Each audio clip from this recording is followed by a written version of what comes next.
네, 여랑야랑 시작합니다. 이재명 기자, 첫 번째 주제 가볼까요? 예, 분명 총선 불출마 선언했는데 오늘 정당 지지 연설을 한 사람이 있습니다. 바로 임종석 전 비서실장입니다. 미래 세대를 위해 평화를 넘겨줘야 합니다. 방향과 속도를 잘 조절하겠습니다. 문재인 정부의 평화 프로세스와 민주당의 평화 정책에 힘을 실어주시기를 간곡히 부탁 말씀드립니다. 얼마 전에 정계를 은퇴하기로 했었던 것 같은데 다시 총선에 출마를 하는 건가요? 예, 오늘 연설 내용보다 그 부분에 더 관심이 높았습니다. 2달 전 불출마 선언했을 때만 해도 임종석 전 실장은 아예 제도권 정치를 떠나겠다 이렇게 선언했었죠. 그런데 임 전 실장 오늘 연설을 하면서도 총선 출마에는 선을 그었습니다. 총선에 나가지 않겠다고 생각한 것은 미래 세대를 위해 우리가 무엇을 해주는 것이 아니라 그들이 스스로 새로운 미래를 그릴 수 있도록 하자는 것이었습니다.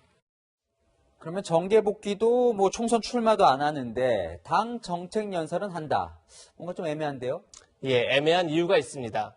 바로 민주당의 복잡한 속내 때문입니다. 우리는 과감하게 비례대표 의석 15개 안팎을 내려놓고 다수당의 특혜도 포기했습니다. 연동형 비례대표제를 하면 다수당에 절대적으로 불리하죠. 그러다 보니 자연히 지역구에 목숨을 걸어야 할 그런 상황입니다. 그렇다면 민주당이 지역구 승리를 위해서 임 전 실장을 다시 출마시킬 수 있다 이런 얘기인가요? 그럴 가능성이 굉장히 커 보입니다. 지금도 청와대고 내각이고 싹싹 긁어 모아서 총선에 다 출마시키고 있는 그런 형국이죠.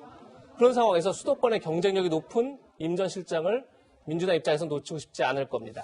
글쎄요. 그런데 설 연휴가 지나면 임 전 실장이 검찰에 소환될 거다 이런 관측이 많잖아요. 그 청와대 하명 수사 의혹과 관련해서요. 그래서 오히려 임 전 실장이 확실한 방어막을 치기 위해서라도 자연인에서 정치인으로 돌아올 거다 이런 시각도 있습니다. 네. 청와대에서 막차를 타고 나온 고민정 전 청와대 대변인 얘기를 하나 더 전해드리겠습니다. 오늘 의미심장한 글을 올렸습니다. 출마 요구가 밀려올 때 721번 버스에 몸을 실었다는 그런 내용인데요. 과연 721번 버스는 어디로 가는지 봤는데 도착한 곳이 바로 광진구입니다. 추미애 법무부 장관의 지역구인데요.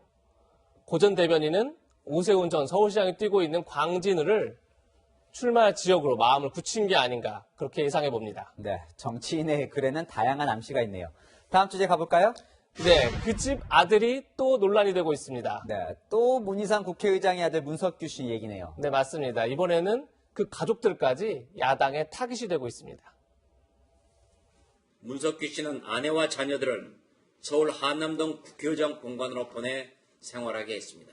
지역구 물려받기도 아빠 찬스, 자녀 교육에도 아빠 찬스를 쓴 것입니다.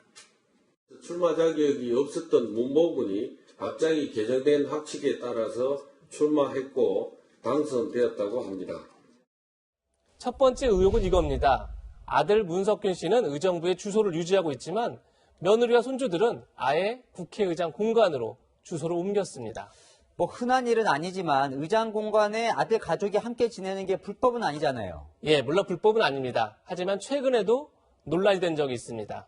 바로 김명수 대법원장인데요. 네. 1년 넘게 아들 부부가 공간에서 살았습니다. 그런데 아들 부부가 아파트 분양 대금을 마련하기 위해 공간 재테크를 한 게 아니냐 이런 논란에 휩싸였었습니다. 네, 문 의장이 손자를 공간으로 데려온 것에 대해 또 다른 의혹도 제기됐다면서요?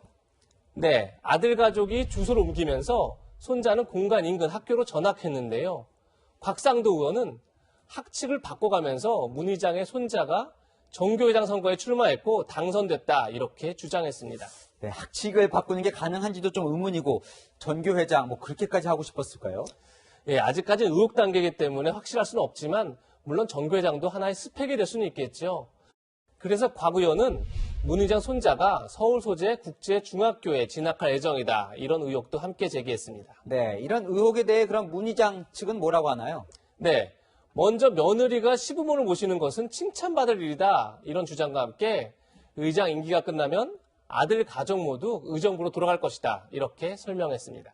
아들 석균 씨는 계속 의정부에 출마를 하겠다는 거죠, 지금? 네, 하지만 당내 분위기는 굉장히 우호적이지 않습니다. 이 사안은 이 지역구 한석을 넘어서 전체 선거 판세에 영향을 미칠 수도 있는 그런 사안일 수 있습니다. 김성환 민주당 대표 비서실장도 일반 상식과 다른 결정을 하지 않을 것이다. 이렇게 기자들에게 전했습니다. 영화 기생충에는 이런 유명한 대사가 나오죠. 아들아, 너는 계획이 다 있구나. 그런데 이 다음에 어떤 대사가 나오는지 아십니까? 오늘의 한마디는 그 대사로 대신하겠습니다. 계획을 하면 반드시 계획대로 안 되는 게 인생이다. 네, 지금까지 여랑야랑이었습니다.